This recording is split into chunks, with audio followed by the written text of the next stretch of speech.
Good evening, ladies and gentlemen, and welcome to the 700th edition of the Feuerstein's Fire American Soccer Show. I'm your host, Daniel Feuerstein. I'll give you American perspective of our clubs, leagues, players, national team, and other fabulous moments. Get your daily reading from me and other writers over at Beyond the 90, at beyondthe90.substack.com, and of course, locally, New York Soccer at baddogsports.com. Come on in. The chat room is open on YouTube. If you have a question for me, I'll try to answer it to the best of my abilities. And as we are getting closer to the MLS Cup final, there's something else we're getting closer to as well. The FIFA World Cup draw. The big draw that we will see at this point in time, 42 nations, along with others from Europe who will be going after each other in the playoffs for 4 spots, and then the intercontinental playoffs for the last 2 spots from 5 of the 6 confederations that they will be battling each other for those 2 spots, and it should be exciting, and it should be a lot of fun. You know, what an opportunity this is for everyone here in the United States.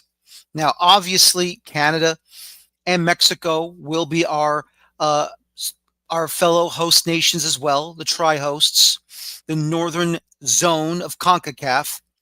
And when you look at the amount of teams that are going to be in this World Cup, and, you know, just to show you all, I have my draw sheet ready to go, as you can see. That's right. This is my own. I make my own draw sheets, especially for the World Cup.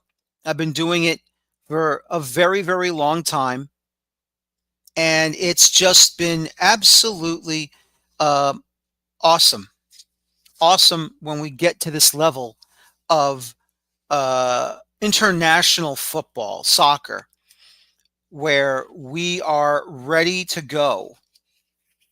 And we are ready to see who will face whom in the big, big dance.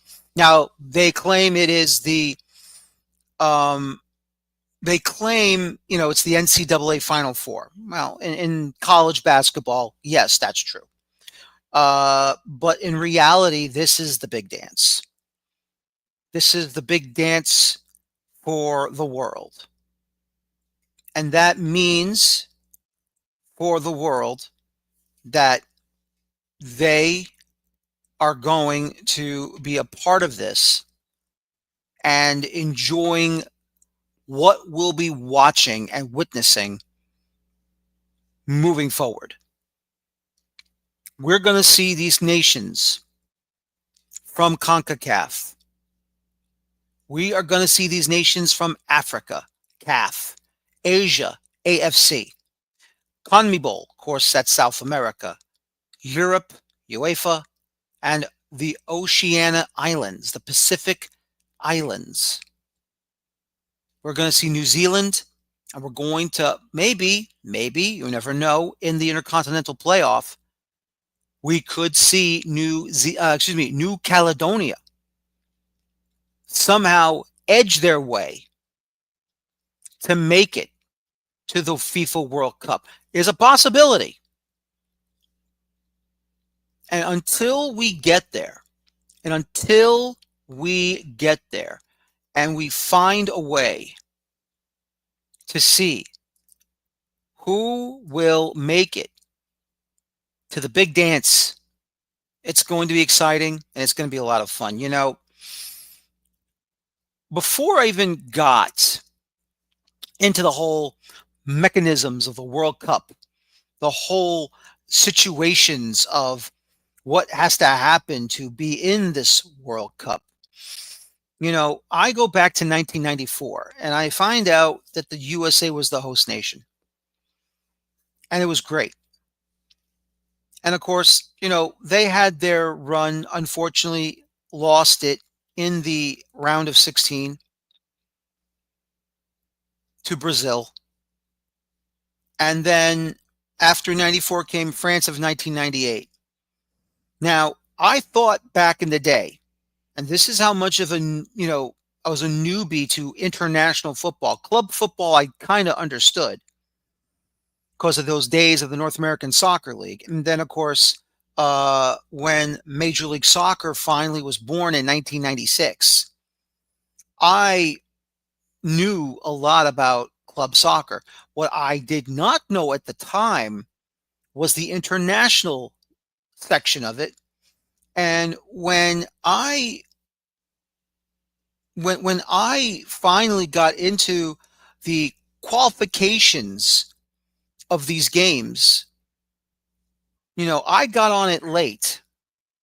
And that was in the 1997 final round of qualifying. At that time, I had no idea the levels of qualification that certain clubs, or excuse me, certain national teams had to go through within their confederation to qualify for the World Cup.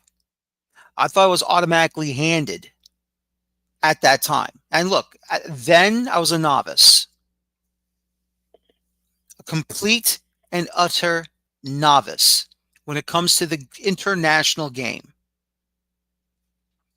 And then after France of 1998, and unfortunately our men's national team went 3 and out, poor games, poor performance, especially losing to Iran. I'll never forget that one. That was a real bad loss.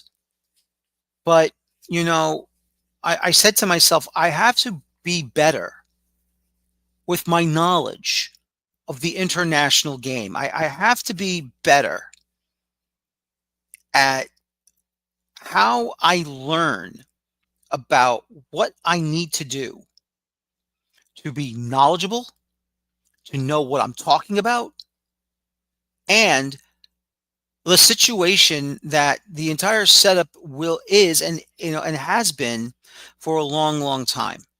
And that's when I started learning about the Gold Cup in CONCACAF. That's when I started learning about the UEFA Cup, the Euro Cup. Then later on, you find out about the Copa America in South America. And then, of course, Asian Cup, the African Cup of Nations, and, of course, the Oceania Cup.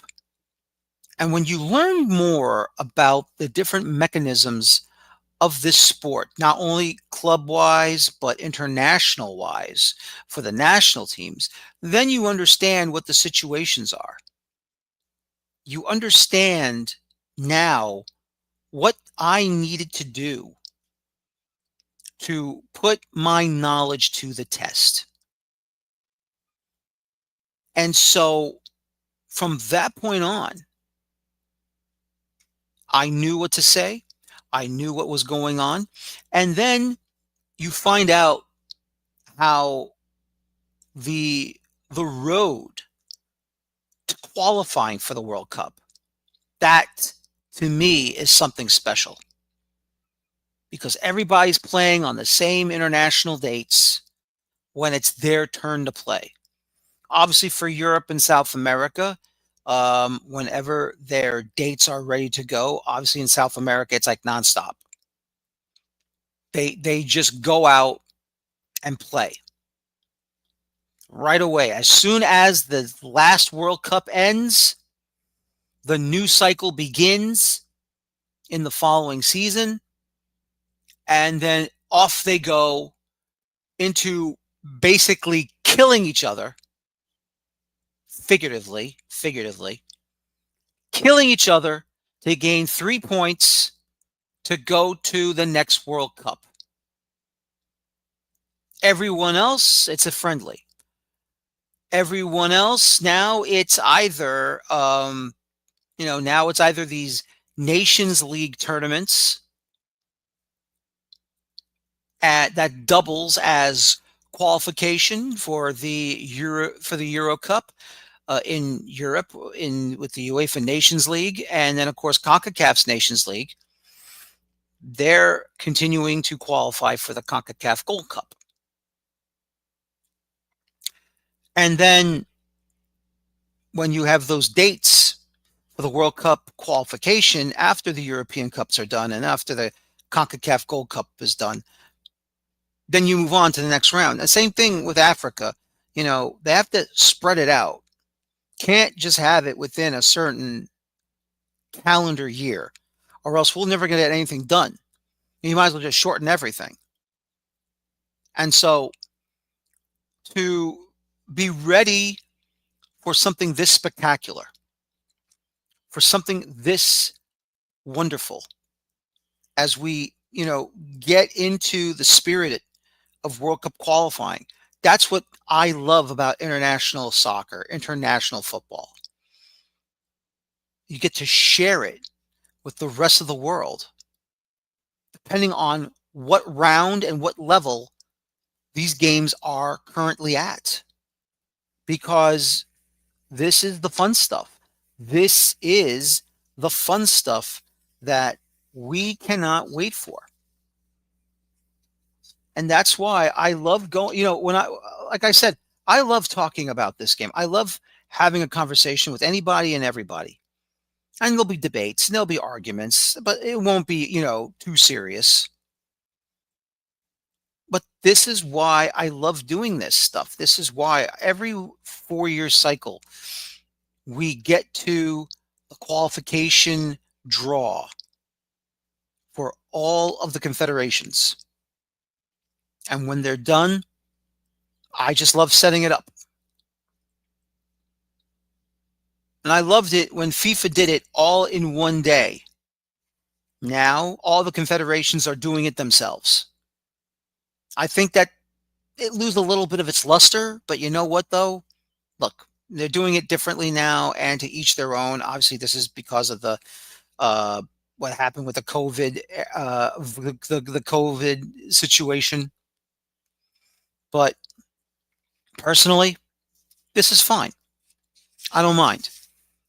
And then I can go ahead and find that pocket of immigrants, shall we say? If there's this Nigerian couple or Nigerian neighborhood or a Haitian neighborhood or South American neighborhood. I know a couple of Canadians, a couple of Mexicans. We can have a conversation, and Asians, whoever it is, I can have a conversation with anybody because I love talking about the game. And so once again, when it's coming next Friday after the Thanksgiving weekend, this coming next Friday, I should say next Friday, December the 5th, at noon Eastern time on Fox Sports, on Spanish language channel, NBC's Telemundo, the FIFA World Cup draw will happen. Noon Eastern, 9 a.m. Pacific. That's when we get our pads, our pencils, our pens, or if you want to be like me and you just want to draw your own your own draw paper for all the groups ready to go. This is what this is right here. I'm ready to go. I'm ready to have some fun. And I am excited to see who will be in the draw for the US, for Canada, and for Mexico. And it should be exciting and it should be a lot of fun. And I cannot wait till we get to next Friday, December the 5th, from the Kennedy Center of the Performing Arts in our nation's capital in Washington, D.C. It's going to be exciting. It's going to be a lot of fun. Well, let me tell you about this segment's sponsor. It's Dino Luzzi Energy Drink.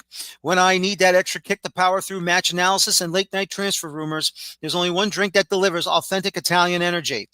Dino Luzzi, crafted in Italy with the same passion I bring to this show, because real energy comes from real ingredients, just like real soccer talk comes from real insiders. Ladies and gentlemen, as we're going to review these games of the conference semifinals of the 2025 MLS Playoffs, joining me right now, a very happy camper, and at the same time, he's getting ready to host a big conference final because it will be Inter Miami hosting New York City FC, but we're going to talk about their match on the road, knocking off FC Cincinnati from Futbol Miami TV.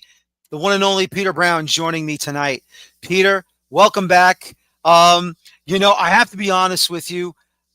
This was a clean game. I was expecting a couple of rough moments here and there, maybe a couple of pushing and shoving, yellow cards thrown around. This was actually a clean game. Yeah, I was nervous going into this game. I mean, let's be, honest.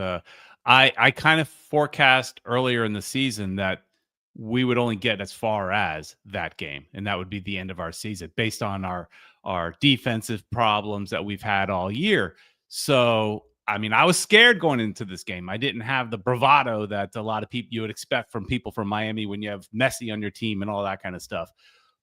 But it was impressive. But can't take it away from Cincinnati. They had their chances. They just didn't put them away in the first half. And then the second half was just, a masterclass from the team. It was clean. It was beautiful. And right now, I think most of us down here, those worries, those fears that we may have had making it to the next round are gone. I think we're going to MLS Cup at this point. We're done. It feels like it, to be honest with you. I mean, it's just amazing to watch how in that first half, Miami gets that one chance from Messi. Who else but Messi?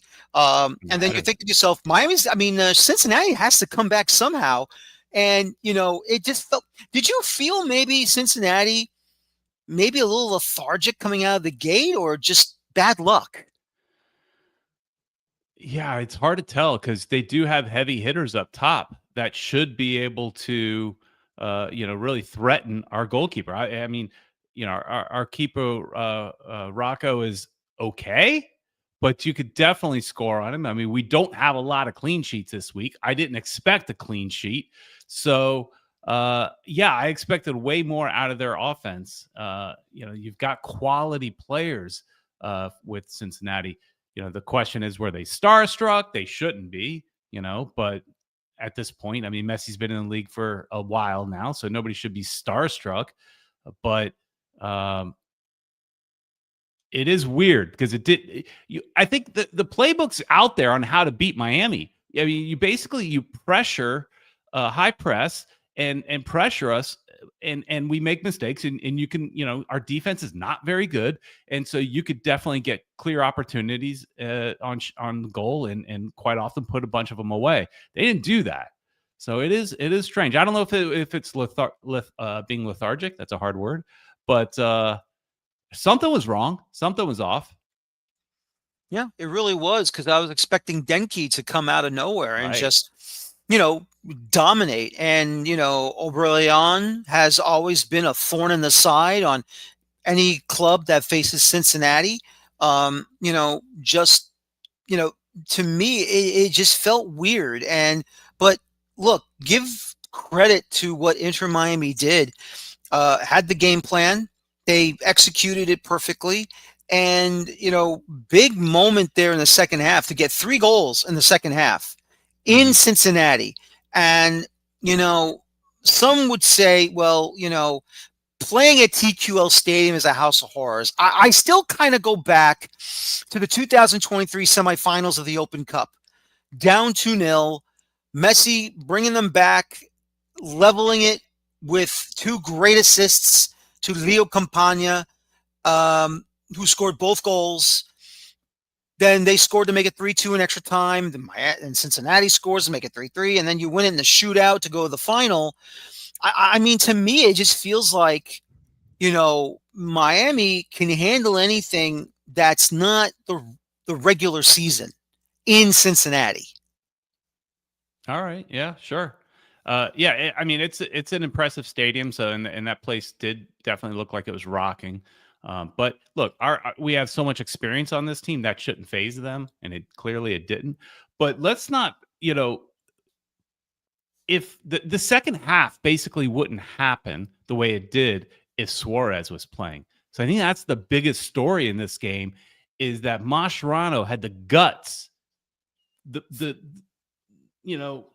fortitude, all the words I'm trying not to say, to bench Suarez. And, at the end of the day, we got to thank the MLS disciplinary committee for, forcing him out of the previous game, because that showed, hey, look, this team without him has got speed. They are a different team. And so then, but all the interviews leading up to this game gave me, at least, the impression that Mascherano was definitely going to play Suarez. I mean, he wasn't going to sit Suarez if he has him available, and he did. and that was huge coaching move. That is the biggest coaching move this guy has made. We've criticized him a lot this year, and really, I mean, he game planned it perfectly. And so when you have Silvetti and you have Allende on both sides, and Messi kind of playing that false nine or whatever, and those guys streaking up, they got the speed that could stretch the field in ways that Suarez can't. And Suarez has had a good year, but it's not the Suarez of old, right? So he's done a lot more assists, but we would not have played we may have still beat Cincinnati. It's possible. Suarez, it doesn't mean we're going to lose because Suarez is in the game, but I don't think it's 4-0.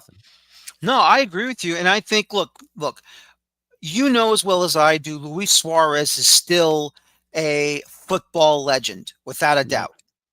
But the negative side that will always get him is his antics, whether it's biting the opponent on the shoulders, whether it's basically running to the opposition's technical area to shove the head coach.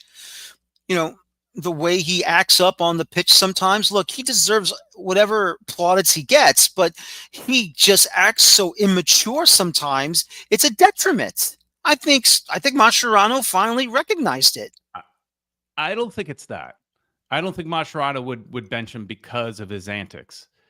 That drives everybody else crazy. I think it solely was because he saw that the team played better. Their defense was better because, when you have Messi and Suarez on the field, that's two players that don't defend.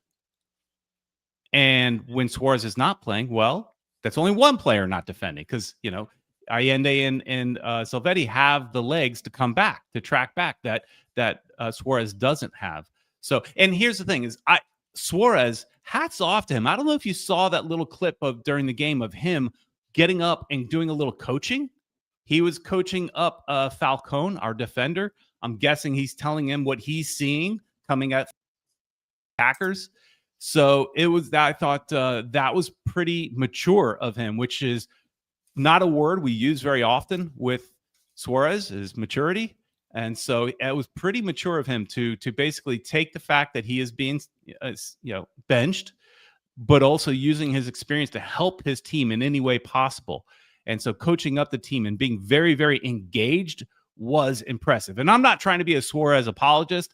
I hate his antics, but I don't think that played a part at all in him being benched this game. The real question is, does he play against New York? Which I would hope the answer is no. I would hope Mascherano plays with a hot hand and continues with what he's got going, but you never know. Look, I think in reality, I think Suarez's time is over. I think that, he's done enough already. He's been with Messi at Barcelona. He's done enough playing for Uruguay. He's done enough in the club game. I just think it's time for him to just basically, ride off into the sunset. And if coaching is in his future, then I say just go for it. Go for coaching. Go for a coaching license. Why not? Acquire something for South America. Acquire something from CONMEBOL or even CONCACAF or even UEFA, whoever you want to get. Just go out there and, make your move. If he wants to make the move into the coaching ranks, then go for it. I have, you can still, like you said, he was out there helping out with tactics on the bench with the defense. So maybe there is life after being a player. Yeah, and two things. One, he has started a team. Him and Messi own a team in lower division Uruguay. So he can go coach his own team if he wants. Yeah. But just the funny thing is, how many red cards as a coach would he get? I mean, as fiery as he is, imagine him on the sideline chewing the ear off, literally and figuratively, of the fourth referee. I mean, he would just be thrown out constantly. It would be very entertaining. Mm-hmm. It really would be. What else I wanted to ask you? What's your thoughts about, Tata Martino now returning to the coaching sidelines, and he's going to Atlanta? Did you feel maybe he should have came back to Miami? Well, I don't think that was ever going to happen. I don't know why. I don't know. I've never taken back an ex-girlfriend. Right? When I break up permanently, and so I kind of feel that way. That maybe the team feels the same way. Mm-hmm. We're not going to look back. Mm-hmm. However, I don't think he should have ever been fired because this whole walking away for personal reasons baloney. It was a mutual agreement, and at least from my opinion. And um, so I don't think he should have ever been let go. Now, of course, Mascherano's getting all these plaudits because he's now been able to do what Tata wasn't able to do and get the team to that next level. I think given time, Tata would, or given this team, Tata could have potentially done the same thing. I think it's a great move by Atlanta. I think Tata is a quality coach. I know sometimes, even when he was our coach, we had issues with him. I don't think you're ever going to be completely happy with your coach ever. We're all armchair analysts. We're going to question the substitutes. We're going to question the tactics all the time.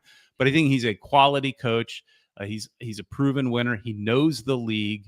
So will he all of a sudden make Atlanta an MLS Cup champion again? I don't know, but I think he will definitely improve the team, get them out of kind of the slump that they're in. Yeah, no, agreed. Him and Chris Henderson together. How about that? Yeah, who would have thought it? I wouldn't have. And so, how many more days or how many more months left can you say goodbye to Chase Stadium and hello to Freedom Park? So, we do these game day vlogs on our channel, and people seem to like them from outside the area, especially. And every game day vlog and the last several, it's like, well, this is the last time we're going to be in this stadium. This is the last time. And we're continuing to say that. So now I've got this weird feeling that the last time is going to be MLS Cup. Now, of course, anything can happen. New York could upset us, of course. But right now, I think we're all feeling super confident. And what a better way to send out this stadium to pasture than hosting an MLS Cup and then hopefully, hoisting a trophy in that stadium. So it's been a good stadium, but it's funny to think that a temporary stadium, because it is a very nice temporary stadium, but it's technically a temporary stadium, will host an MLS Cup game is kind of funny. Isn't it? Yeah. It's hilarious. But still, though. Mm-hmm. Yeah, I've been going to a stadium on those grounds since the 70s. So it definitely means a lot to me. I mean, I didn't go there every game in the 70s, but I would go to at least a couple games every year, going to see the Fort Lauderdale Strikers. Now the stadium's in a slightly different orientation. It's technically a different stadium, but on that land, saw the Miami Fusion play there, being the best team in the league at that time, winning the Supporter Shield and then also going out of business. So I've seen so many great experiences at that stadium. Luckily, they're not tearing the stadium down. It'll still be there. It'll be the home for the 2 team and potentially maybe someday a women's team. That's always been talked about as possibility. So, and I'm sure high schools will use it as well. So, it won't die, but it may be very rare. Maybe very rare occasions that we actually go there to watch a football match. No, absolutely. And look, I was there before the renovation. I've been there maybe once or twice when it was Lockhart on one side of the road, and on the other side was the minor league baseball stadium, because at the time it was the spring training home of the New York Yankees. Then I think Baltimore Orioles had it for a time before they left. And they're now I think they are in, not Sarasota, but they're somewhere in the western side of Florida. That I know. I forget the name where they are, but yeah, I mean, it's a nice little facility over there. Oh yeah, yeah. I saw the Strikers play on that baseball field, like on the outer fields. They had all the training pitches, and the Strikers had to use that. In kind of their down years, they had to use some of those fields back there. So we've seen soccer there as well. And they used to also host at that baseball field. They used to also have Major League Baseball Legends games there, where you tried out all the old guys, all the old Yankees and things like that would come out and play a game there every year. Yep, absolutely. And I remember and their minor league team was there too at the time. The Fort Lauderdale Yankees, which was their spring training home and the minor league home until they moved everything to Tampa. So I remember going there one time and meeting, I think Carter Kirschneier, met him there when it was Miami FC before they became the Fort Lauderdale Strikers again. And I was there when they were doing a friendly against the New York Rebels, and Thierry Henry was in that stadium when he scored that opening goal so fast, so quick. It was crazy. Yeah. Good memories there. Yep, really is. But Now it's time to make more memories with this Inter Miami team. You're hosting New York City FC for the conference finals in the East. You watched them against the Union, obviously. You probably saw their highlights. Mm-hmm. What worries you about this game? But at the same time, what gives you confidence about this game that Miami will go to MLS Cup? There's not a lot that worries me about them. I know that, sure, they could beat a quality team like Philadelphia, but I don't know. I didn't think Philadelphia was going to go to the cup anyways. I kind of believe in this whole supporter shield curse a little bit. It just doesn't. It's very rare that you win both. It does happen, but it's rare. And so I'm not overly scared of New York, other than I'm more scared that we slip up, and because our defense didn't just magically get better. Sure, it's better when Suarez is not playing because we've got more people defending. Even Messi defended, but I'm more afraid of just us kind of look. There's a couple of times that Cincinnati could have scored on us, so were slightly, if the ball rolled slightly different, it would have been a very different game. So that's more so what I'm saying. I'm scared that we go into this game overconfident, because right now I'm feeling overconfident, but I hope the players aren't feeling overconfident. I could be cocky as a fan, but they damn well better not be. And so, because any team in this league can bite anybody any given day. So That's really, I'm just more scared about us, Inter Miami, slipping up than I am any one individual player on New York City. Mm-hmm. And before I let you go, I'd just like your thoughts, obviously. When Major League Soccer announced they're going to change their competition calendar to the international calendar, what is your personal thoughts on that? And do you think this is a help or a hindrance for Inter Miami for the future after next summer's World Cup? I mean, it does. I don't think. I mean, it's great for us, I guess. We're playing in the 1,000-degree heat and 200% humidity. It's hot here. So there was actually one or two games this year where I was like a little dehydrated. I was like, "Where's the water? Where's the water?" I was not feeling well, and that does not happen to me very often. I've lived here my whole life. I'm used to it, but it's hot. So the fact that we won't be playing in as many hot months, that obviously we'll still be playing in July and August, and it's plenty hot here. But removing all of June and I think a little bit of May, that helps. And then being able to play games in a cooler weather, I think that helps South Florida as far as just temperature. But as far as being able to get players, I think obviously that's the biggest, the best thing. Imagine when we get a player like a Messi, he had to come in the middle of the season, and luckily it worked, and we won the Leagues Cup that year. And right in his first minutes on the field for Inter Miami, he scores a beautiful goal. So it worked, but man, it would have been better to bring him in the beginning of the season and let him get a preseason and get acclimated with his team. And so being able to be aligned with the transfer windows across with Europe, I think that's so beneficial especially for a club that's hungry, like an Inter Miami, that's willing to spend and go after the big name players. It's just made it a little bit easier. It's still MLS, and so it's still going to be challenging, but it's made it a little bit easier. And the timing of bringing those players in, I think, is so important. I honestly don't understand why so many people that are up north are upset, because to me it looks like it's just maybe a couple of extra games that's potentially in the snow. You could deal with that, right? I mean, we can deal with it. I'm gonna have a buddy of mine from Minnesota come on our show and just tell me I'm crazy. A couple of Miami guys that don't understand the cold. I've only, in all honesty, I've seen the snow once in my 56 years of life. I don't know anything about the cold.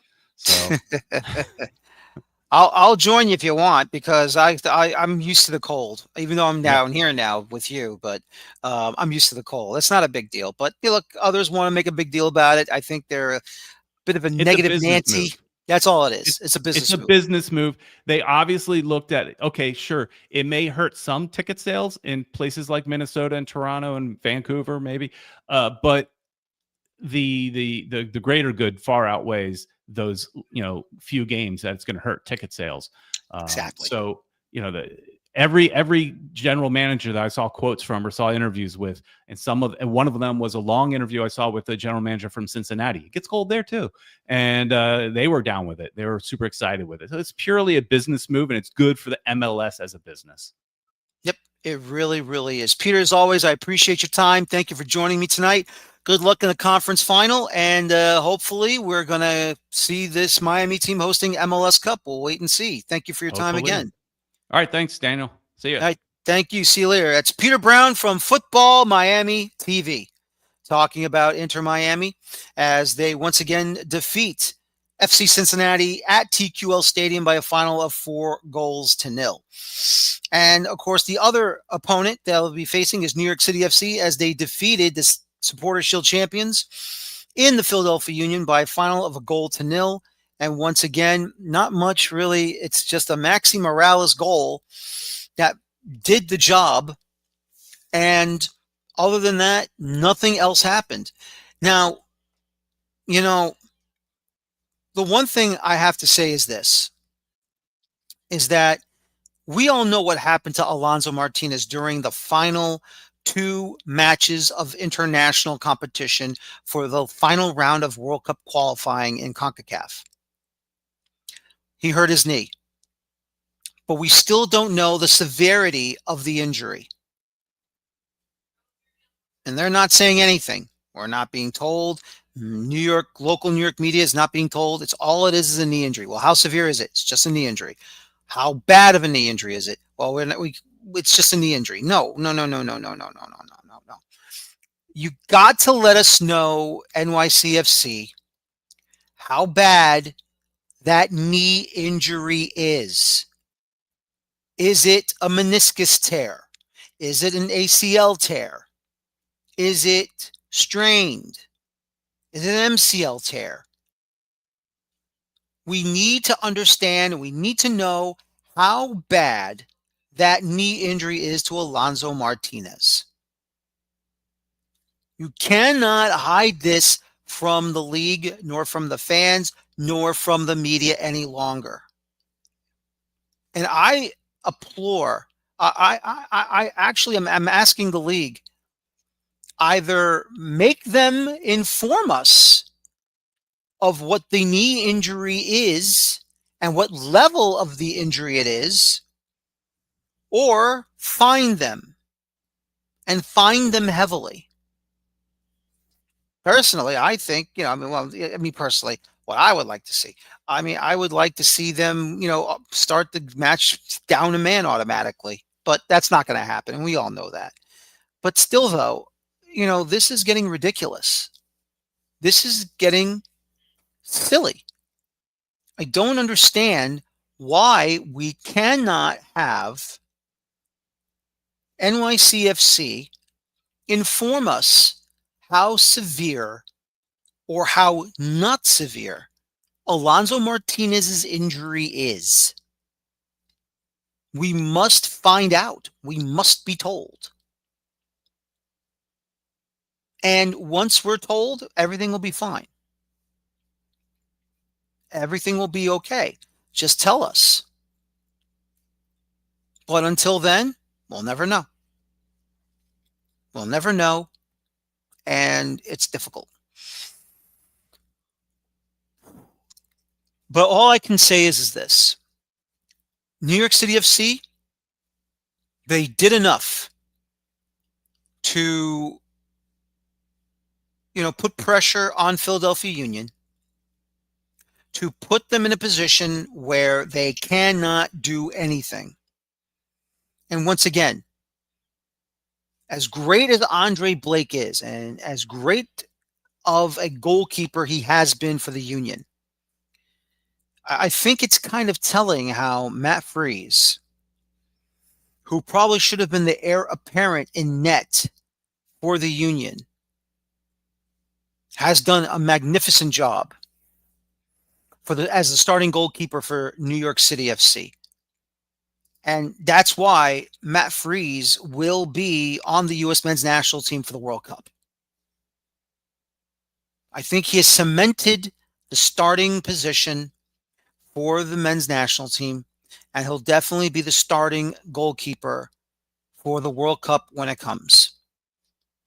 I mean, look, you have to be honest with yourself, and you have to say Matt Freese has been unbelievable. He's been fantastic in goal, and even he plays a strong game in his net. His positioning has also been very good. But I will say this: how he stops penalties in the shootout has also been awesome. Reading where the ball is coming and where the ball could be shot at is extremely big for a goalkeeper. It is, without a doubt, a very, very important position on the field, on the pitch. And Matt Freese has been doing an excellent job of it. Without a doubt, he really should be considered top goalkeeper of the year, in my opinion. But once again, Andre Blake, I don't know how old he is, but I'm also assuming that he's getting up there. And of course, don't forget, he's coming back from a scoreless draw where Jamaica did not qualify directly to the World Cup when they played Curacao. Curacao is in the World Cup. Jamaica is in the playoff. So right then and there, that is why you're seeing how good Matt Freese is. And maybe lingering effects of that scoreless draw to Curacao at Independence Park in Kingston at the office probably is still haunting Andre Blake. But he did put on a very good clinic of goalkeeping, without a doubt. And here's the other thing, too, we also have to understand. Excuse me. It's amazing when he is right and he is able to make a run to stop a potential goal by running his backside off, get to the ball just before it crosses the line, taps it away, and it goes over the end line. It is unbelievable what he is able to do. And I just got to say, to me, he's still one of the top goalkeepers in this league. And he is still one of the best goalkeepers that we have ever seen since this league got started in 1996. Well, let's go ahead and bring in my next guest. He's all the way in the Pacific Northwest. And they're going crazy. They're going Mueller crazy. And it's just been unbelievable what that man has done to the city of Vancouver. From away from the numbers over in British Columbia province, in Vancouver, over in Canada, it is the one and only Michael McCool. Michael, welcome back. How are you, my friend? It's been a long time. Yeah, it has. Evening, Daniel. Nice to chat to you again. Maybe, if things work out, might be seeing you in a couple of weeks again. Well, I hope so. We'll take a look and see what happens. First things first, before we get to the Vancouver situation, are you praying for some Tartans to play in Vancouver for the World Cup? Oh, yes. I've been lucky in that I got into the Visa lottery for World Cup tickets. So I helped a friend out by buying a Canada pack. So then a friend of a friend helped me out by getting me some Scotland tickets. So I've got tickets to all the Scotland group games. If I'm not there as media, I'll be there in the stands as a supporter. So no matter what, I'm seeing Scotland at the World Cup. And it would be wonderful to have it in Vancouver. Even the group that's in Seattle and LA would work as well. So just being there and getting to see Scotland at a World Cup will be amazing. I've been to one World Cup. It was in 1994 and Scotland went there. So this is my chance to see them. Oh, that's right. I hope you brought your kilt. I want to see a picture of you in your kilt. I want to take a look. I want to embrace the fanaticism of Scottish football and Scottish football fans, obviously. But now let's move on. Ever since Thomas Mueller has signed with the Whitecaps, landing at Vancouver International Airport, going and meeting the people, going to the press conference, going to BC Place. What in the hell has happened to that city? And is it bigger than the Canucks? Oh, see, there's a loaded question because personally, I think yes, because I'm not a hockey fan. And the hockey team I do follow is not in Vancouver. So I won't say who it is because then everyone will get on me for that. But I think the buzz in the city just now is way bigger for the Whitecaps than it is for the Canucks. Now, if the Canucks get into the playoffs come April, then obviously the city goes Canucks crazy, hockey crazy. All the written press, all the TV, all the radio, it's still Canucks, Canucks, Canucks. If a player stubs his toe, that's a big news story for like 2 days here. So that's what the Whitecaps have always been up against. But Thomas Mueller has come in, and it's kind of everything's come together at once. He's come in, he's created a buzz. The team is having the best season they've ever had, so that's created the buzz. They're playing some of the best football that they've played in their whole MLS era for sure. And I can't speak fully about best football from before that, but everything's come together at the right time. They've gone deep. They've captured the imagination. There's not a lot else happening just now in the city. They're selling out BC Place. They're getting people talking about the team. That you can just walk down the street, and if you're wearing any Whitecaps gear at all, suddenly you'll end up in a conversation about the Whitecaps. It is wonderful. Thomas Mueller has had a big part to play in that, but he's definitely not the only reason. No, absolutely not. But still, though, I think Sorensen has done an excellent job with the Whitecaps since taking over for Varney Sammartini.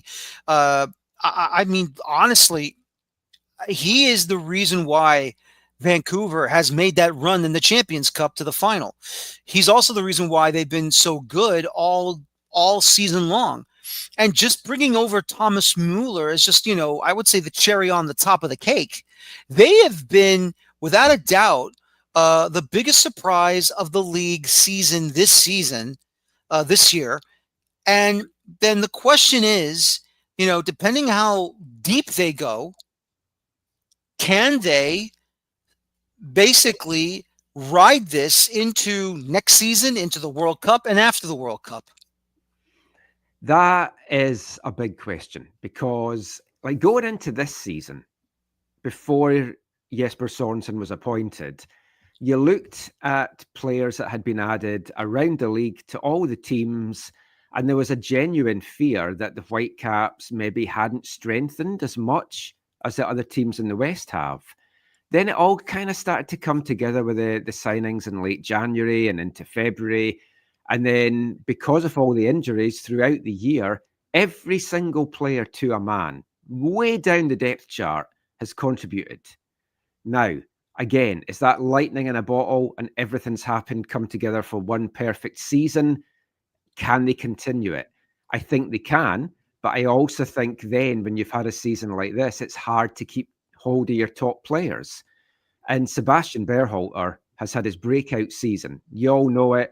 If you're an American fan, you all know what he's been doing for the national team now as well. Thomas Mueller and him are like best buds. It's a bromance. And you're not telling me that Thomas Mueller isn't speaking to people over in Germany saying, hey, you need to go and have a look at this guy. He's got what it takes to go and play in something like the Bundesliga. So can the Whitecaps keep this team together? Because also, the more successful they are, if they win MLS Cup, then salaries go up as well. And then you're having to fit everything into the salary cap. And there's all the bonuses and the guarantees that come with that. So it's going to be hard to keep the whole group together. There will be changes, but there's nothing right now to say that they can't.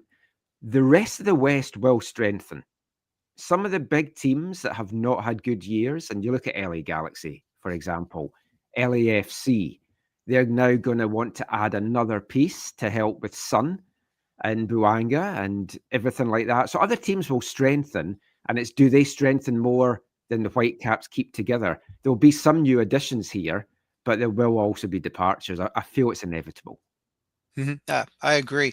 We'll see what happens down the road, but let's recap that big matchup in the conference semifinals against LAFC. I mean, I was amazed at the 2 goals that Vancouver scored in the first half. I mean, that was a beautiful distribution from Yohei Takaoka to Emmanuel Sabi. I mean, I was like, are you kidding me? He just delivered that beauty of a ball, and Sabi just beats Hugo Lloris like it's nothing. Wow. Yeah, they've worked on that all year in training, and it's not been executed, or they've not felt that was the moment to do it. This was the moment. Yohei Takaoka spoke to our good friend Har Jahal after the match and had said, yeah, I just saw this was the opportunity to go for it because they knew the speed that Sabi's got. And that's one of the big things for the Whitecaps. You've got Sabi, Nelson, Ali Ahmed, Kenji Cabrera, Ryan Gauld. They're all speedy guys. So whoever is there, they can execute that play. And if any team switches off for a minute, which LA did on that play, they'll be punished. And I mean, Lloris, if he hadn't come out as quickly as he did, I don't know that it ends the same way. But Lloris was like, I need to commit myself here. And the finish from Sabi, he still had so much work to do. And he was just cool and calm. And I spoke to him on Thursday last week before the game. And I said, you're in the best form of your season right now. Do you feel that? And he's like, yeah, I do. And you saw it there. They kept him so quiet in the first half. LA clearly saw that as well. And they had kind of marked him out of the game. But it just shows you all those guys, one instant, they can just explode and cause damage. Exactly. Amazing. And then in first half stoppage time, Mateus Laborda, big goal to make it 2-0 at half. He was at the right place at the right time to bury that chance. And boy, everyone at BC Place went nuts. Absolutely nuts. It was beautiful to watch. It was a magical moment. And it was the first time in the match I felt, I can relax a little bit. Now, it didn't last long. I got maybe a good half hour of relaxation before the stress came back into the game. But Matty Laborda's done this all year.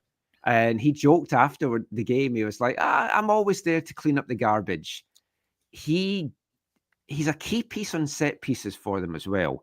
A lot of Sebastian Berhalter's corners, he's either looking for the head of Thomas Muller or he's looking for the head of Matty Laborda.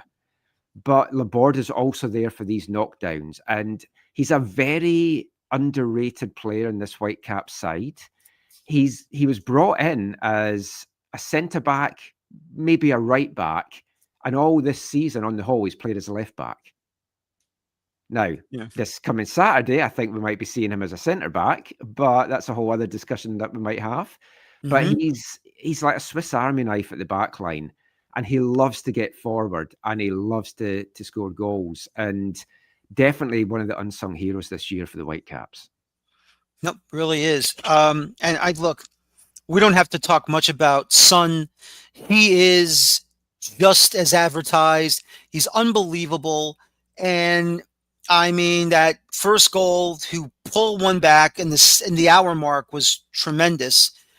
Look, you've watched enough Premier League matches at Tottenham to see what he's capable of doing. Whenever you're able to catch any Asian football internationally with South Korea, he's been tremendous there too, internationally. But that free kick in second half stoppage time, and I believe that came after the red card to Tristan Blackman. I mean, how he bent that sucker. I swear to God, I could not. I thought at first I'm thinking to myself that's like a Messi shot, but no, it's him. It's Son. Why even think about Messi? Son is just as good.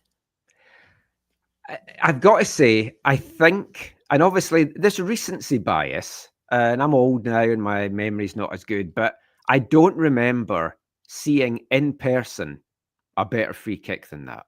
Oh yeah. And because of where the press box is now at BC Place, because they're doing renovations, Mm-hmm. I was basically behind the other goal. So I watched it from the minute it left his foot.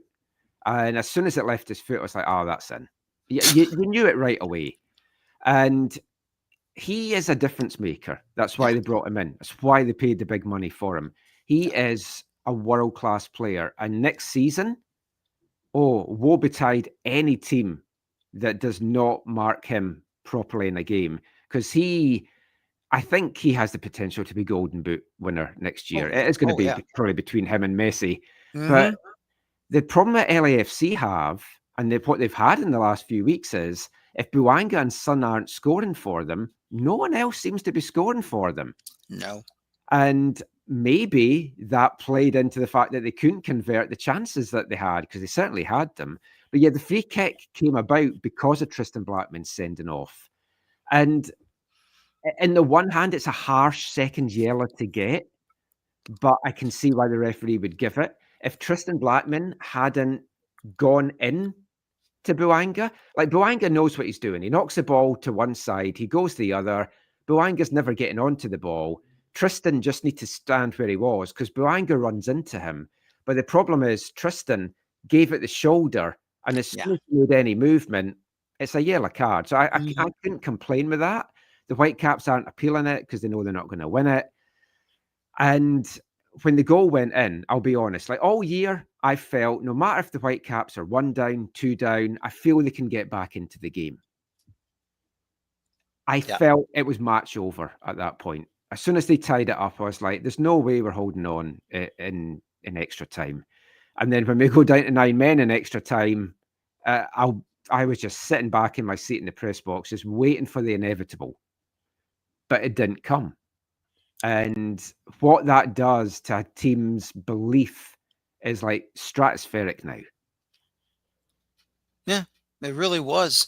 And then you get to the shootout, and LAFC goes first, and you're thinking, well, Son's going to easily do it, and he nails the crossbar. How the hell does he nail the crossbar? And, what was it? Combination of relief and excitement at the same time from the BC crowd? Yes. And like, I know you're not meant to cheer in press boxes. That's the standard thing. The press box at BC Place exploded at that miss as well. I've got to be honest. And quiet, like just people fist pumping and stuff. Now, you'd put all your money on them scoring. And they went with their big 2 in their first 2 kicks. Now, Son afterwards said, and you saw it during the end of extra time, he was cramping up. Now, that will be because of the travel that he had to Korea and back, short turnaround. When you've tired like that BC Place turf is like brutal on the body. Yeah. Mm-hmm. So he was cramping up, and he said as soon as he went to take the kick, he felt the cramp again, and that was why he missed. Now, you can say, oh, you're making an excuse. I don't think he is. I think that is the genuine reason why he missed. Yes. Then I have to question, if you know you've got cramp, why are you sending him out first? Exactly. Save him until even 4 or 5, because you might not need him, or save him till the 6th one. Yep. But it was a bad choice, I think, to send him up if he had anything wrong with him at all. And as soon as again, in all honesty, as soon as the final whistle went at the end of the 120 minutes, or 124 as it was, I thought, right, it swung back to the Whitecaps. They're going to win it now. And as soon as that first penalty was missed, I was like, yeah, that's it. We are going to the final. And it wasn't all smooth sailing, but Marky Delgado's penalty was absolutely horrible. It was. It looked like he was going for the Panenka, and then just before he kicked it, had a change of thought, and then just did not connect and whatever. If that was an attempted Panenka, then it was dreadful. And you shouldn't be doing a Panenka in a penalty shootout anyway. Nope. You shouldn't. Yep. Nope. Even if our guys did it, I'd be piling on them for that. Absolutely. I would be. Yes, sir. Yeah. I would do the same thing. Yeah. Go down the middle, fine. but put some force in it. Don't try the little dink. Yep, exactly. I remember, what was it, this past Open Cup 5th rounder, FC Dallas played the Red Bulls in a penalty kick shootout in the Open Cup, and Lucho Acosta was the first one to go for Dallas, and he Panenka'd off the crossbar and out. Yep, Yeah. exactly. I mean, you've got to just go for power. Keepers these days, they do so much research, and it is still a lottery as well. But the Yes. advantage is always with the taker. And if you're going to try something like that, I mean, don't start me on stutter steps, because I can be here all night saying that they should be outlawed. But it's just, in a normal game, if you're up by a couple, if you want to try Panenka, fine. I always remember when Zlatan was with the Galaxy, they came here to BC Place. The Whitecaps got an early penalty. Our Iraq international Ali Adnan stepped up, and I think he was like, "Oh, I'll show that I'm like fancy like Zlatan." Went for the Panenka. It was horrible, and then we lost the game. Yep. Whereas that goal in the first couple of minutes would have set a whole different tone. So I'm never a fan of it. And when it works out, you look amazing, and look at his chutzpah and everything, but nah. That's why, when it comes to corners, I hate short corners. I hate them. It just, what are you going to try and do? What, you're just going to not go long and you're going to go short, and then you're going to try and cross it later? No, just do it. Well, I agree, but not with the Whitecaps, because Sebastian Berhalter is excellent at short corners. Oh, okay. If you've got a guy like him that can send in those pinpoint deliveries, he needs a little bit away from the corner to really get his curl on. And I'm with you otherwise. I don't like short corners. Just get it in the box, see what chaos you can bring. But Sebastian Berhalter has been excellent in the short corners. Now, we don't do it all the time. Right. But it's something to watch for him, that they will look to do that. But yeah, on the whole, get it in the box. That's it. Just get in the box. That's all you got to do. And of course, Laborda gets the winning penalty, wins it 4-3 in the shootout after a 2-2 draw through regulation and extra time. And you're off to sunny San Diego to take on San Diego FC. Yeah. Now, what concerns do you have with San Diego FC? But at the same time, what confidence do you have of the Whitecaps? They can pull that result. I know folk will look at the two meetings this year, and you'll see the hammering that the Whitecaps took at BC Place, and you're thinking, well, this San Diego attack can really cause the Whitecaps issues. That was during the Gold Cup, and we were missing 5 players, and players to injury as well. So that is an outlier. Eloski had his game of his life, and he's not there anymore. I think you can look at the second game down there, and it was 1-1. Whitecaps took the lead, and then San Diego turned up the heat. So my concern is more on a Whitecaps side, because defensively we're beaten up. We lost Bilal Halbouni in second half of extra time, and although it's not confirmed, we know it's definitely a knee injury, but everything we're hearing is that it's an ACL, which for him is brutal, because it's his second ACL injury in the same knee at 25, and he was just distraught. And he's unlikely to hear this, but all my love and thoughts go to Billy, because he's been a great player. He's come in when Ranko Veselinovic went down, and him and Tristan Blackman were a rock towards the end of the season. So now he's out. Blackman's just back, but now he's suspended. And he was struggling a little bit anyway, coming into the later stages of the game, because it was his first game back in, I think, 6 weeks. So now it's a completely makeshift centre-back pairing. Matty Laborda will probably be there with Ralph Priso, who has converted to the centre-back role amazingly. But then we also have our 2 signings that we brought in the summer, who have both been injured and haven't played as well. So Jodrik Pupa, who a Belgian centre-back, he's the one that might be a dark horse to come in here. If not, it's going to be Laborda, Priso, Ocampo on one wing, Tate Johnson on the left. I think that's what everyone's expecting. Jesper Sorensen did say today, though, oh, you haven't seen everything that we've got so far, and that he did learn some things from watching how Minnesota played against San Diego.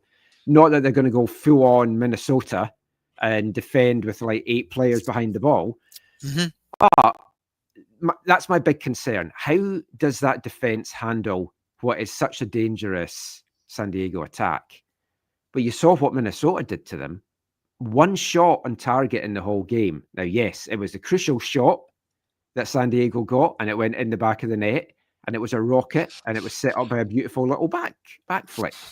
Now, if the Whitecaps can negate that attack and like just get Dreyer out the game, which they're very good at getting these big players marked out of the game, then I'm a lot more confident. What Vancouver's got in their favour is we have such a potent attack. Now, you know Ali Ahmed and Emmanuel Sabe are going to run at you.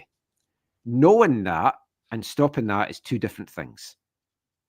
First goal is massive, as it is in pretty much most games. But in this one, it feels in particular, both teams like to have the ball.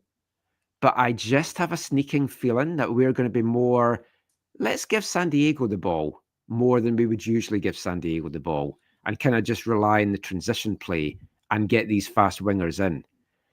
It's going to be a tight one. It's not going to be a blowout. I can see it being a single goal game. I think it's 2 very evenly matched teams.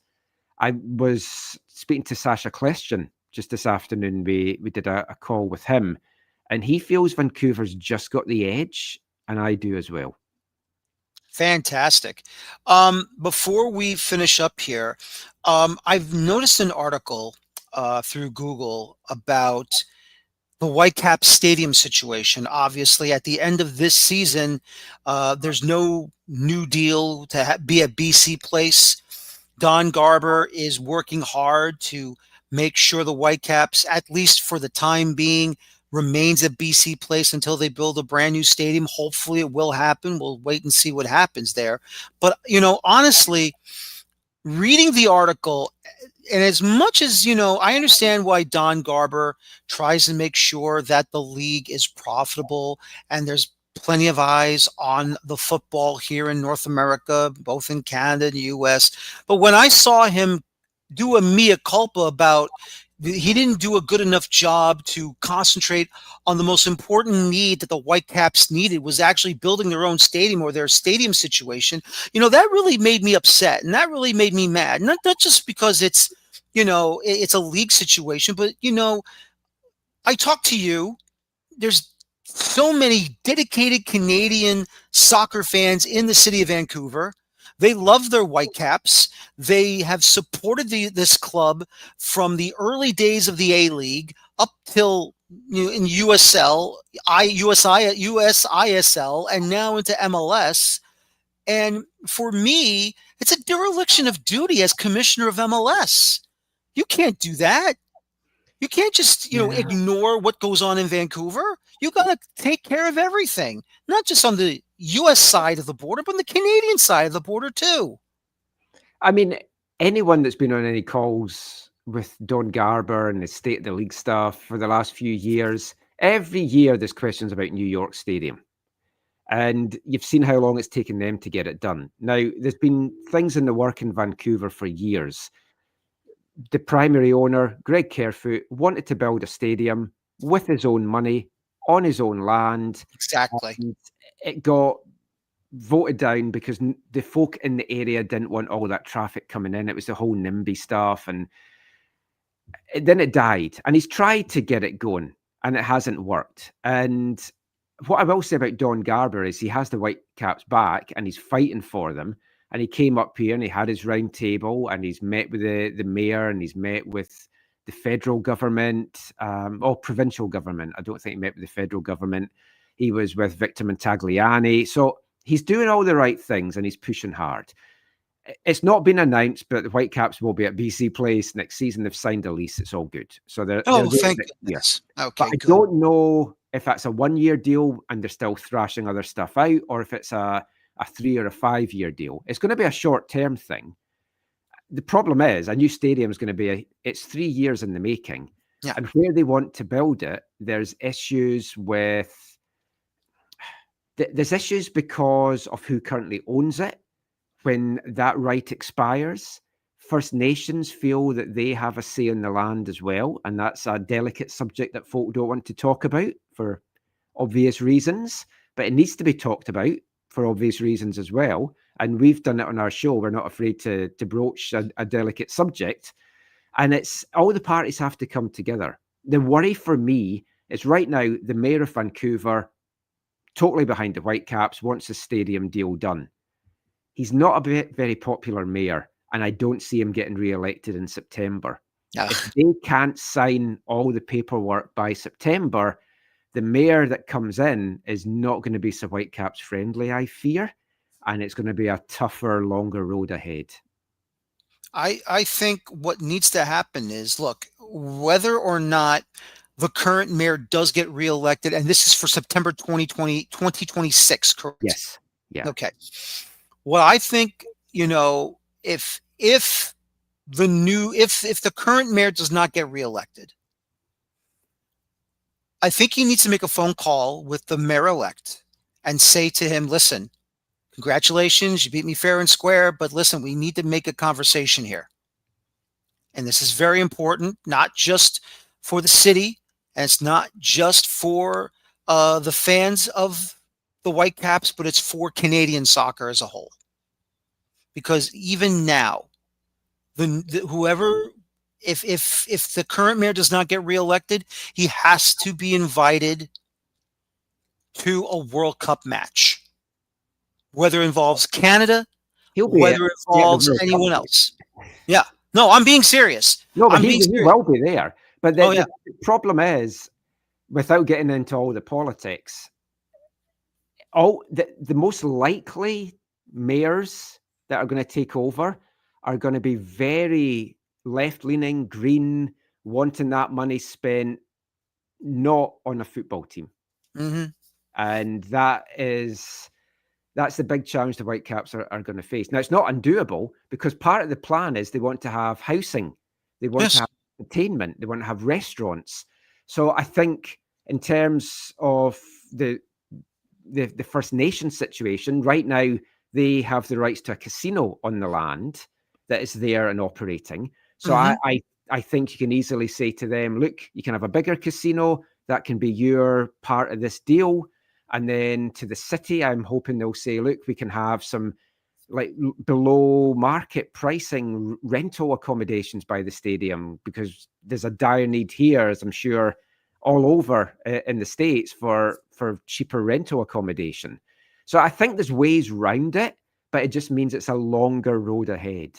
Mm-hmm. Yeah, no, absolutely. And we'll see what happens there. You could also, and I'm assuming there's also public transportation nearby. I know you have public transit. That's the problem. The site they want is one of the worst areas in the city in terms. There's buses, right? But there's no SkyTrain, and it's accessible. And for me, it's a 20-minute walk from my house, so I love it. But they don't take that. Everybody, move to Michael's house if you're in Vancouver. Yeah. Move to Michael's house. I've got enough folk want to stay here when the World Cup's on. I think I've offered it to too many people. Yeah, we can. The noise complaints all over the place. No, we can't have that, Michael. But but still, though, like I said, look, I hope it works. I hope something will come to fruition, and the Whitecaps, BC Place is nice. It's just a temporary fix, just for once. Not just for the Whitecaps, not just for everyone in Vancouver, but for Canadian soccer as a whole. That has to be, the number one thing that has to happen. Obviously, BMO is perfect, Stade Saputo is perfect, but now the Whitecaps need to build their own stadium. But at the same time, there's also the Canadian Championship tournament that happens. You got possibly, one day, maybe another club in Vancouver joins the Canadian Premier League. You never know. Well, the new stadium would see the women's team Vancouver Rise play outfit as well, and Whitecaps too. So it would be used for a lot of stuff. And then you can attract better players, gets a grass pitch. Because despite Hugo Lloris's whininess about the BC Place pitch after the game on Saturday, he's 100% correct. It's a Yeah. terrible, terrible surface. It is. That's not why they lost. And he's played there 4 times before that and had no issues. But it's needed, and I think it will come. And all the Whitecaps need to do just now is get it over the line, get a better deal at BC Place, because they don't get the money off concessions and stuff that they want. Yeah. And the big thing for Don Garber and the club is they want a better pick of the dates. Because as of right now, if the Whitecaps make another big run to the CONCACAF Champions Cup, if they are in the semi-final and at home in the second leg, they can't host it. Yep. If they were hosting the final, they can't host it because FIFA's taking the stadium on for the World Cup. Exactly. So there's those kind of issues for that. And we've seen them having to move games like the Portland game. We've had to play Tigres and Vancouver Island. And yeah, so that's the big thing short term. Mm-hmm. Long term's the stadium. I'm confident they'll get it done. The team's not going anywhere. No one needs to worry. Good. And yeah, it's all coming up Whitecaps right now. Great. That's fantastic. And one more thing before I let you go. How great is it to have both the Whitecaps and Vancouver FC of the Premier League going to the Champions Cup? I was surprised that they actually qualified for it because of the Whitecaps is already qualifying for it through an MLS channel. Yeah, it was a new qualification thing that Canada Soccer brought out this year, that whoever lost the final would get the spot if the winners were in via another way. Now, Vancouver FC, it's great that they're there. I hope they do well. They just had the joint worst record in CPL history in league play. Yep. But this will help them get better players for next year. They're about to announce the permanent addition of their head coach, Martin Nash. So it's great because we've got 2 Vancouver teams in. They could be drawn against each other because they'll be classed, even though they're both from Canada, because they're from different leagues. Yes. They could meet. But I think they'll be 2 and done. Like they'll be out after their first game. But it's a great experience for them. It puts the club on the map, and I hope everyone gets out and cheers them on for the home game, whoever it is. Handing the runners-up of the Canadian Championship a CONCACAF Champions Cup place. Where have I heard that before? Oh, yes, I wrote it.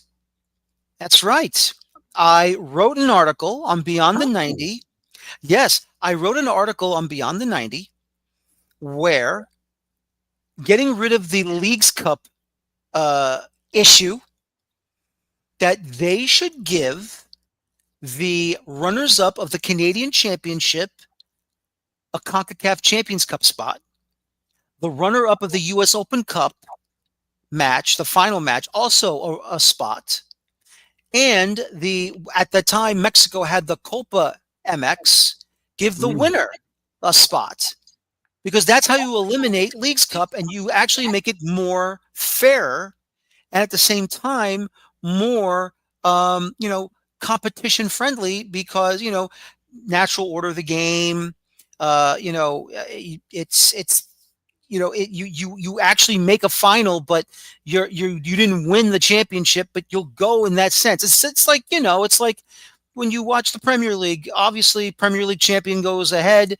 Whoever finishes second, third, or fourth in their league, they go to the Champions League in Europe, something like that. Yeah, I wrote that. The only thing I would say from Vancouver FC, and I don't want to take too much away from them, because a win's a win, whether it's on penalties or not. Correct. But in their run to being losing finalists, they only actually won one of the matches that they played. Over 90 minutes. Yeah. So it's like they won penalty shootout. So I could see an argument, well, the team that's in the Leagues Cup that's gone all the way to the final deserves it more than a runner-up in a cup competition. but I've got my own issues with the Leagues Cup, so we won't go into that just now because we'll be here all night. Nope. It's better to leave that unsaid, or else we'll be here all night. And I don't want to waste. You have a night ahead of you. I have a night that's currently going on right now. But other than that, Michael, as always, I always appreciate your time. I hope to see you down here if it does happen again. So do I.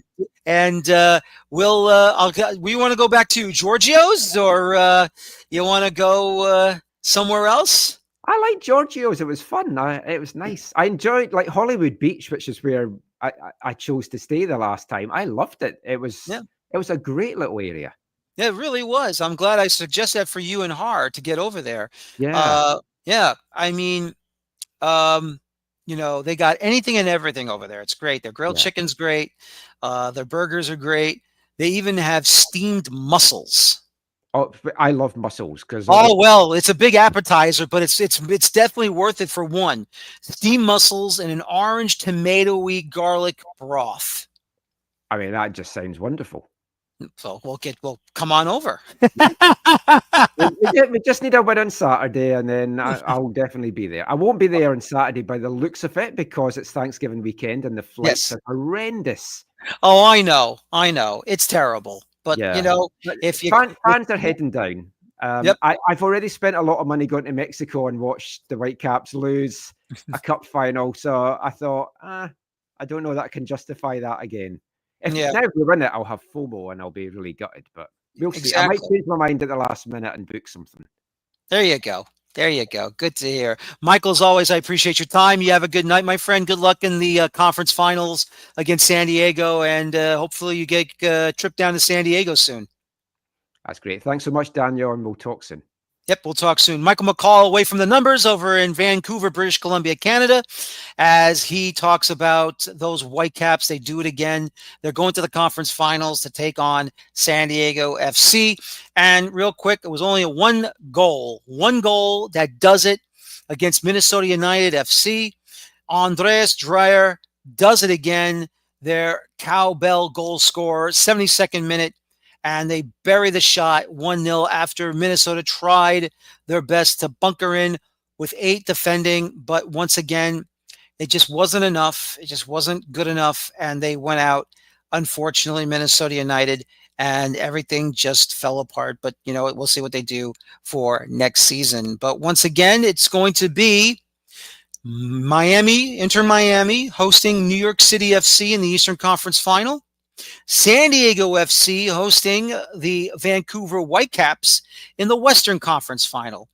And depending on who wins the match, their respective matches, I should say, if it's Inter Miami, they will host the final. If New York City FC beats Miami, they'll travel to either Vancouver or to San Diego. So it's either Vancouver in the Pacific Northwest, or it's sunny Southern California if NYCFC advances to the final.